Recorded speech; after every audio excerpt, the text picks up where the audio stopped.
আমার মা মারা গেছে ছোটকালে। এখন যে মা আছে আমি ওনার বিষয়ে কিছু বলতে পারি। আমার আমার আম্মু আমার আপন না, কিন্তু আমার আম্মু আমারে অনেক করে।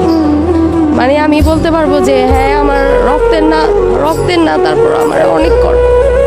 আমরা তো জানি যে সৎ মা যার যে ঘরে আছে সে ঘরে সে শান্তি। তাহলে কি আপনার কি শান্তি আছে?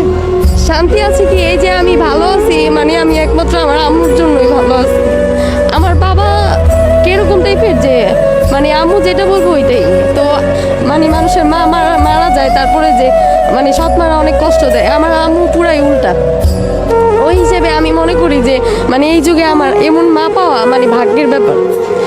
মানে আম্মুর বিষয় কি বলবো, আমার মানে আমি আমার অনেক ভালোবাসি। আর আমি কখনো আমার আম্মুর মানে আমার যা করে এটার ঋণ কখনো আমি শোধ করতে পারবো না, কারণ কি আমার আম্মুর এত দায়িত্ব নাই।